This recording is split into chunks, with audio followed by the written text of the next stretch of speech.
us on our journey. So, where should we go today? Huh? What's up?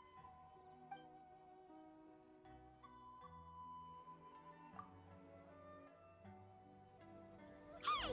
What the heck was that for? Doesn't want to talk, huh?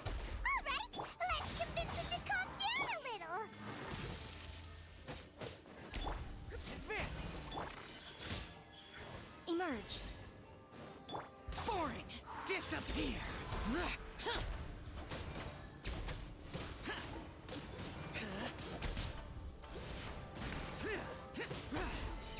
Worthless!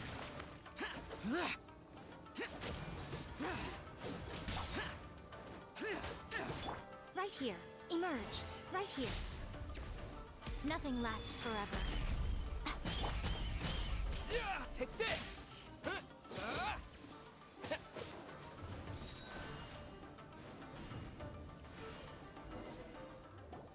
Huh? So you don't have a vision after all?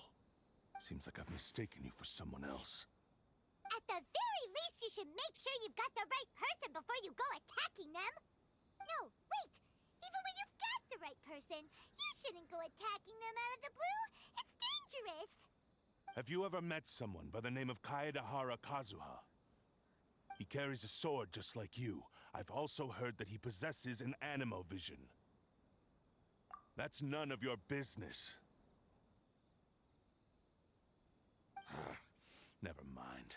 You don't look like you know anything anyway. I'm wasting my time. What the heck is this guy's problem? Coming around here, waving that weird sword in our faces, and he didn't even apologize. Seems like a real nutcase. Well, one thing's for sure. No way are we telling him anything about Kazuha. Right? Paimon has a feeling, though, that even if this guy gets to challenge Kazuha to a duel, he won't be able to beat him. Anyway, just to be on the safe side, we should go fight Kazuha right away and tell him to watch his back. Oh? What kind of hunch? A special connection? You mean beyond already knowing each other? Yeah, maybe a little. But then again, most people look pretty much the same once they start fighting, so that doesn't really prove anything. Anyway, there's no time to lose. Let's go tell Kazuha so we won't get into any danger. Paimon heard that the Crux fleet is stocking up in Rito at the moment. Let's look for him there.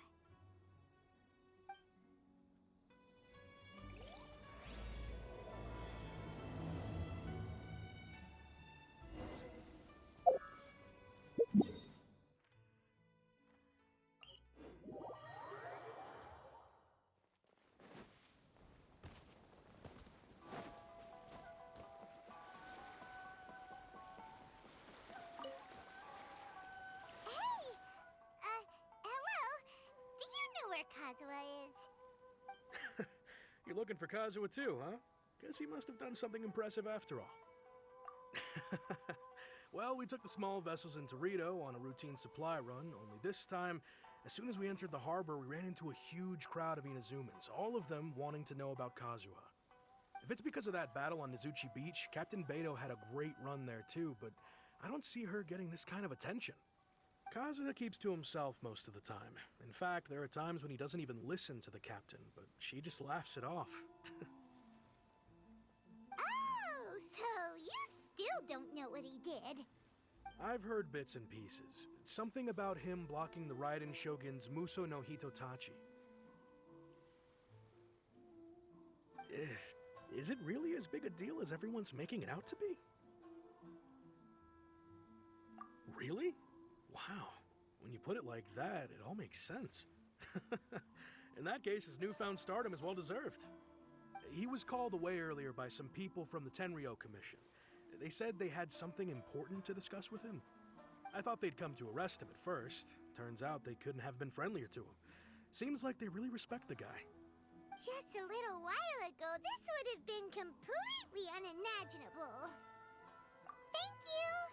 guess we'll go pay a visit to the Tenryo Commission. All right then. I'll just stay here and carry on trying to fend off the crowd.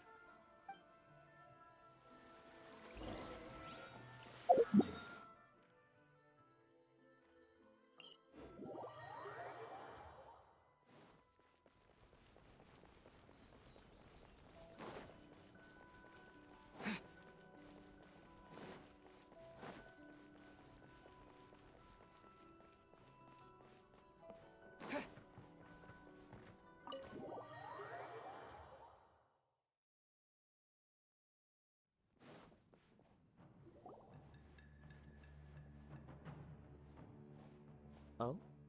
It's you. Greetings. We were just discussing the repealing of the Vision Hunt Decree.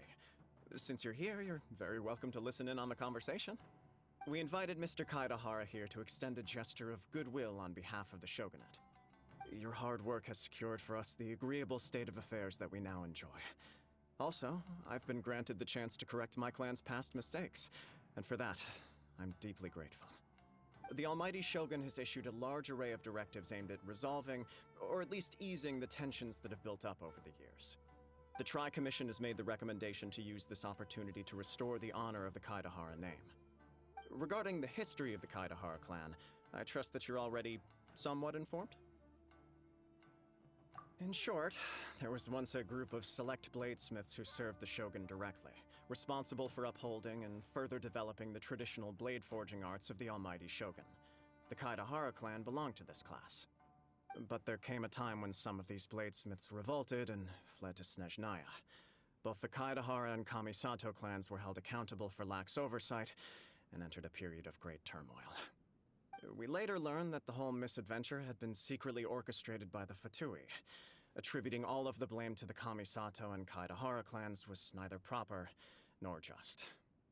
Considering Mr. Kaedahara has once more made an outstanding contribution to Inazuma, the Almighty Shogun believes he should not only be rewarded for his achievements, but also receive recompense for the excessive punishment borne by his clan in the past.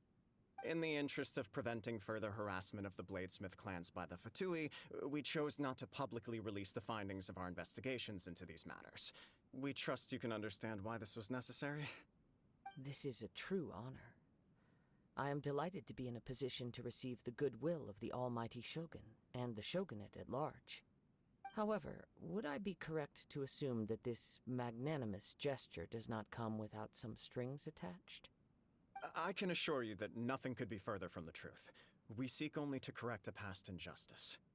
With the Kaedahara clan's reputation and occupation restored, the Kaedaharas will be bladesmiths once more, and your wanderings will finally come to an end. You will be able to lead a safe and prosperous life in Inazuma City with the Almighty Shogun's blessing and full support of the Shogunate. I have grown accustomed to life among the elements. I fear I would no longer feel at home behind the tall walls of a stately abode. Yet my ancestors did indeed take great pride in the name of Kaedahara, and the art of blade making for which it stood. I do have a responsibility to restore their honor. I sense some hesitation in your words. Should you accept this offer, I imagine many of the malicious rumors currently circulating through the populace will disappear. Malicious rumors? All we heard on the way here was so much praise that we almost wondered whether there was another Kaedahara Kazuha in town. Well, to some, the Muso no Hitotachi is something that can never be defeated. They cannot accept the idea that Mr. Kaedahara really parried the Shogun's strike. Also, eyewitnesses saw him using the power of Electro in addition to that of Animo. As a result, the falsehood that Kaedahara Kazuha was using a delusion began to spread. What? But that doesn't make sense.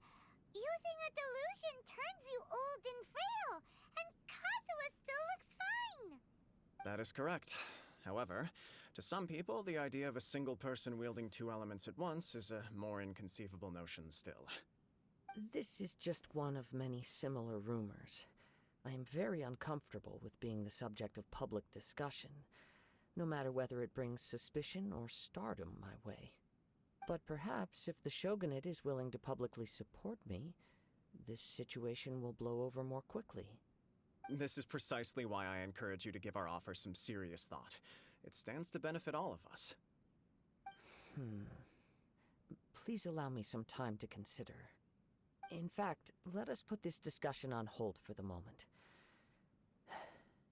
Well then, what brings the two of you here? Yikes! We nearly forgot about the most important thing! Why would such a dangerous individual be looking for me? No. This puzzles me as much as it does you. My fighting forms were taught to me by my family, based on techniques originally developed for blade testing. We undergo rigorous training to standardize every motion the blade is put through, so that each can be fairly assessed for quality. Over time, these techniques came to form something of a Kaedehara sword art, focused on blade testing, but with a full repertoire of combat forms. Those forms are quite different from the more practical ones typically used by samurai in battle. So it's hard to imagine that the similarity you speak of was coincidence alone. All the more reason to watch your back!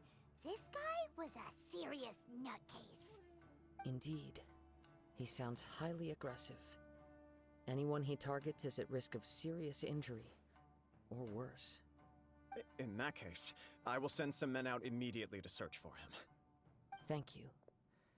I must say I am now very curious about this matter, and I will also need some time to consider your offer. I will first join the Traveler in investigating the one who attacked him, then give you a conclusive answer upon my return. Very well. Please stay safe. Come on. Let's go and track down your aggressor. The detective agency knows the most about what goes on in town.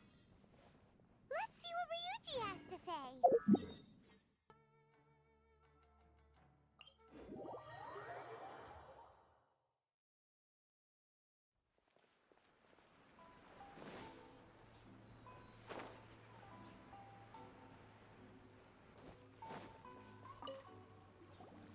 Hey there! We'd like to ask you a quick question. Do you know if anyone around here has been looking for him? For Kaedehara Kazuha, we mean. Aha! So this is the renowned Mr. Kaedehara. I've heard a lot about you. It is an honor to finally meet you today. You are too kind. We are currently investigating an assault and would appreciate any help you can offer. Oh? You were targeted in an assault? Let me think. I can't seem to recall anything of immediate interest. Mr. Kaedehara is currently the talk of the town, so there are always a lot of people looking for him. To be honest with you, our detective agency has recently been receiving many inquiries from people wishing to obtain Mr. Kaedehara's personal information.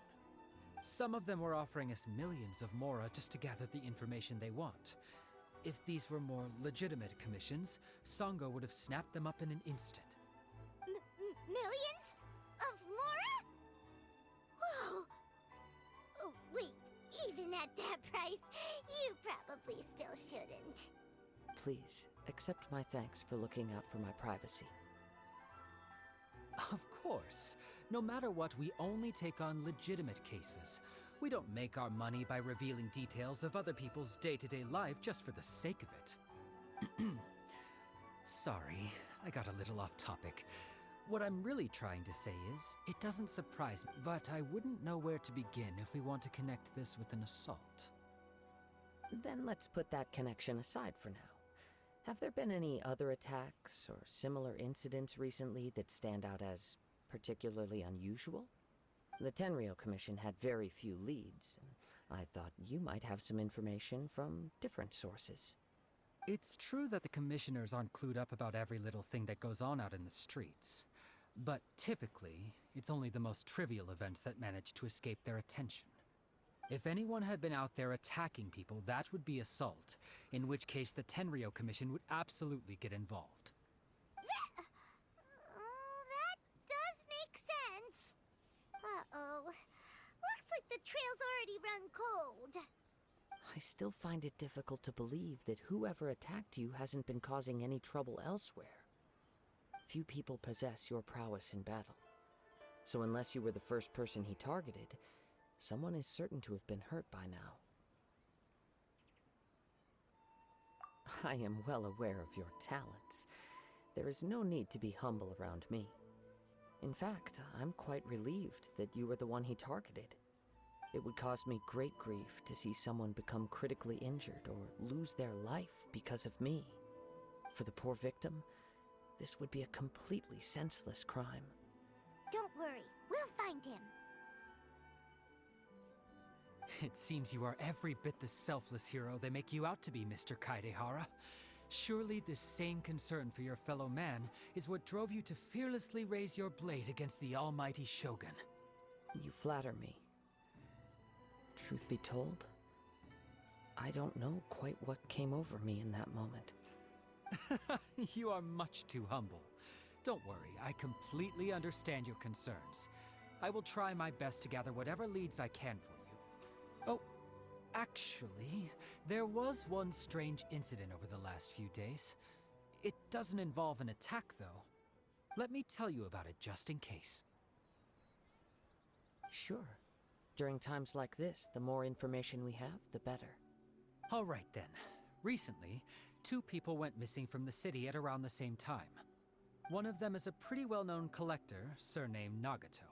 The other, Amenoma Yuya, is a samurai from the Amenoma clan. Amenoma. Now there's a familiar name. Right. Yuya is the nephew of Amenoma Togo, the owner of Amenoma Smithy. 2 grown men going missing at the same time.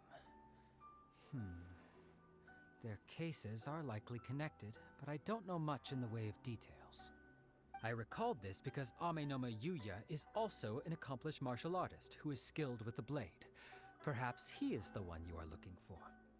Understood, though it seems highly unlikely to me. I neither know this man, nor do I have any idea why he may wish to attack me. Sure, can't hurt. We never know what we might find out along the way. Thank you, Ryuji. We'll start by making some inquiries at the Amenoma Smithy. Sounds good. All the best with your investigation. I'll get moving shortly myself.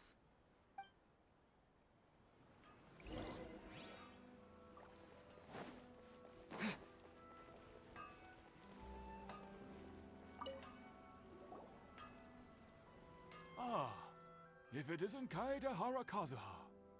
What brings you here today? Huh? You 2 know each other?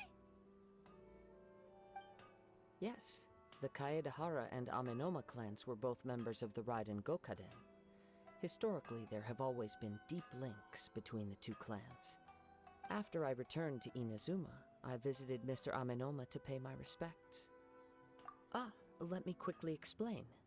The Raiden Gokaden was the collective term for the 5 most acclaimed bladesmithing arts in Inazuma. The techniques of blade making were personally bequeathed to the Raiden Gokaden by the almighty Shogun, and over time, further honed and enhanced by the most talented craftsmen. Unfortunately, a series of events led to the gradual decline of many clans in the bladesmithing trade. Today, only the Amenoma clan has kept its art alive. So sad. It is a great pity indeed. In the old days, we each had our specialties, and just as iron sharpens iron, so too did we learn much from each other. As an example, the Amenoma art strives to emulate the abiding patience and determination of water as it turns stone to sand.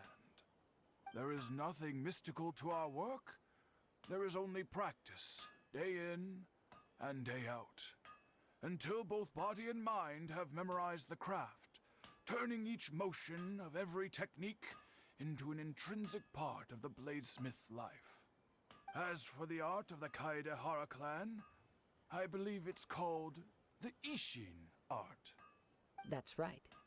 Ishin art strives for complete harmony between blade and mind from the moment that forging begins. For only a blade thus forged can capture and convey its maker's thoughts and feelings. and eventually become an extension of its wielder's will. Indeed. Most samurai choose their blades, but an Ishin blade chooses its owner. You are, without a doubt, the most worthy wielder of an Ishin blade. It gladdens my heart to see that although the Kaedahara clan has fallen on hard times, its ideals and virtues are alive and well. You overestimate me. My actions are guided by my own personal sentiments, not by any noble aspirations on behalf of my clan. But let's get back on topic. The purpose of our visit today is to gather some information on your missing nephew. We hope to assist with the investigation. It may turn out that this case is connected to another we are pursuing. Ah, yes. My nephew. I reported the case to the Tenryou Commission, but I haven't heard anything back so far. He didn't say a word before he left, which is very unlike him. I'm still completely at a loss on what to make of it, but I've done what I can so far. Worrying is futile. All I can do now is wait for the news from the Tenryou Commission. We heard that there was a collector involved in the disappearance too. Know anything about that? Yes. On the morning that Yuya went missing, he gave me a very cryptic look and said that he was going to give me a great gift. I believe he went to collect the item from Mr. Nagato after that. The next thing I heard was that a fire had broken out at the warehouse, and neither of them came back. Yes, strange, isn't it? I wonder what could have caused it. Unfortunately, there was very little evidence left behind, so nobody knows what really happened. Do you have any thoughts on what Yuya may have wanted to give you? If I had to guess, it must have been some kind of rare weapon. Otherwise, there would have been no reason for him to get my hopes up. He's never been particularly interested in blade forging, but has always had a fondness for blade testing, and can sense even the most minute differences in blade quality. He is extraordinarily talented in martial arts, particularly when it comes to the art of the sword. Truth be told, we have some information that you may find to be objectionable. The person we are looking for, he attacked this friend of mine. Based on the evidence we have gathered so far, only Yuya seems to match the suspect's profile. What? No. Absolutely impossible. Yuya is not that kind of person. He is humble and kind. Even his training is done with the goal of calming his mind. He has never gotten into a fight before. Is that so? Yes. If there's one thing I can say for certain, it's that Yuya would never draw his blade without a very good reason. But, with that said, it's equally out of character for him to just disappear, with neither farewell nor fair warning. I also cannot know what course of action he might be capable of if coerced, or otherwise compelled by circumstances unbeknownst to me. Anyway, should you find him, please let me know as soon as possible. Don't worry. You have our word. From the sound of that, Paimon doesn't think Yuya was the one who attacked us as well. Yes. It sounds as if something happened when the two men met each other. Let's pay a visit to the Nagato household. I'm very sorry, but we cannot afford to pay what we owe right now. My husband has gone missing, and I'm still trying to find him. No, you misunderstand us. We are here to help with the investigation. We'd like to ask you some questions about Mr. Nagato's disappearance, if we may. Ah, I see. I thought the debt collectors had come to visit again. I'm sorry you have to see me in this dreadful state. Has some new information come out? Do you know where he's gone? I'm afraid we don't have any new information at the moment. We're still trying to find out as much as we can to inform our search. With this in mind, can we perhaps ask some questions about your family's current situation? For example, Paimon's struggling to understand why a collector would be strapped for Mora. That's a long story. Ever since I've known him, he's been an avid collector of all sorts of things. He'd always get so animated when he was showing them to me. I knew nothing about the items myself, but seeing how enthusiastic and excited they made him, I was happy to believe that they were just extremely important to him. Everything was fine when we first got married, but as time went by, things changed for the worse. Uh-oh, what happened? He lost his sense of restraint. He started buying more and more things, and even resorted to borrowing money just so he could pay for them. Our expenses really spiraled out of control when he started getting interested in weapons. It was awful. There were days when he'd spend hours down at the warehouse, admiring his weapons even as debt collectors were descending upon our house. He wouldn't sell them, wouldn't even touch them.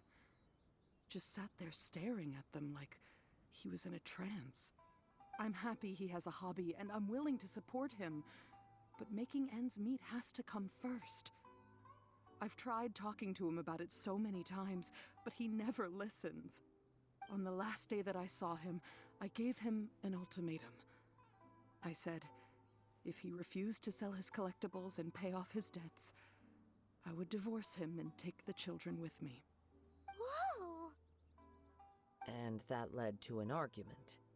Actually, it didn't. Generally, he's a quiet man who likes to go with the flow. On most things, he leaves the decision-making to me. You must understand, I never would have dreamed of threatening him with divorce if the debts hadn't pushed our family to the brink. After I said those words, he froze and was silent for a long time. When he finally spoke, he awkwardly mumbled that he would pick out a few items to sell. His voice was so meek and pitiful that I felt an urge to take everything back. But then what?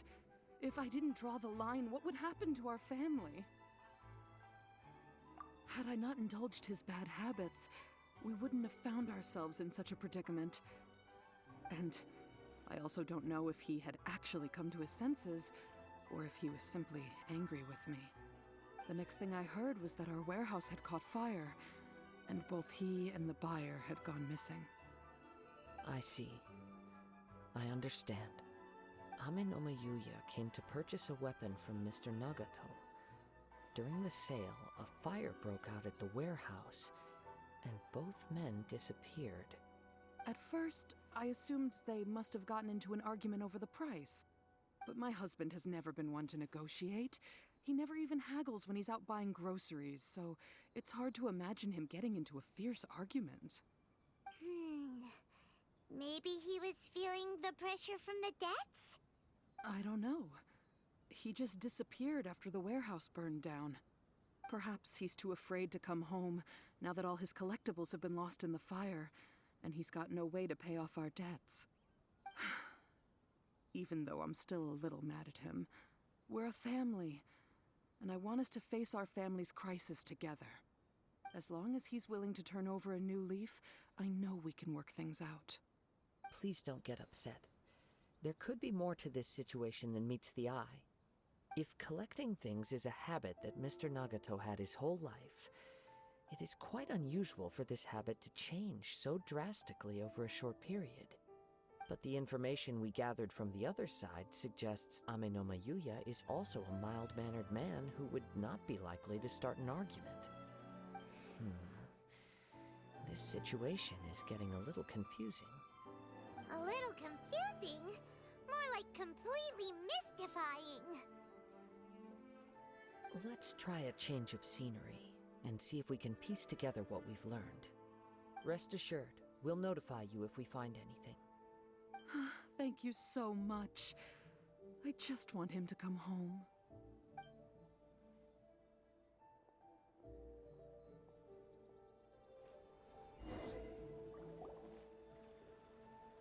Based on the information we've gathered so far, I can only surmise that the sales meeting between the two men was somehow the catalyst for their disappearance.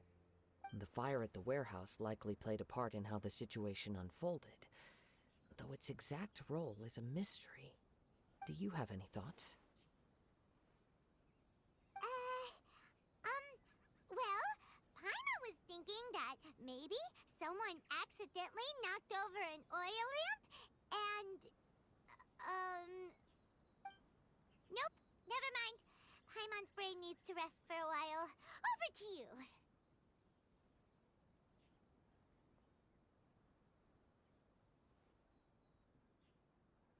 An interesting explanation. I was also considering this possibility. Amenoma Yuya is an expert on swords. He could have noticed some problematic details about Mr. Nagato's collectibles. Maybe he recognized a blade as a fake, or a well-known stolen item. Either way, after arguing about it, the two men agreed to hide the truth of this matter. They thought a fire would destroy everything. But then the Tenryou Commission began investigating and uncovered some incriminating details, so they fled to protect their secrets. But it's a far-fetched theory. I can't imagine how they would have been able to reach an agreement. One fact that I keep coming back to is that Amenoma Yuya is polite and well-mannered, while Mr. Nagato is introverted and passive. Neither seems like the type of person who is inclined towards initiating conflict. Mr. Nagato, being heavily in debt, is also the only one of them with the potential motive to disappear after the fire. The more I ponder it, the more puzzling it becomes. Just what could have happened there? Right. Although the time frame seems to broadly match, no other details that we've learned seem to link the two events together. Amenoma Yuya lacks a key distinguishing feature of the attacker, namely that he is principally a practitioner of the blade testing techniques of Amenoma art, not those of the combat-oriented Ishin art. Darn! We thought we could get two birds with one stone here, but at this rate, it's starting to look like a wild goose chase. Let's keep going, since we've come this far. If we can solve the case, both Mr. Amenoma and Mrs. Nagato will be able to get some closure. Okay, but where should we go now? Let's head out of the city and check out the warehouse. There's still a chance we may be able to find some shreds of evidence.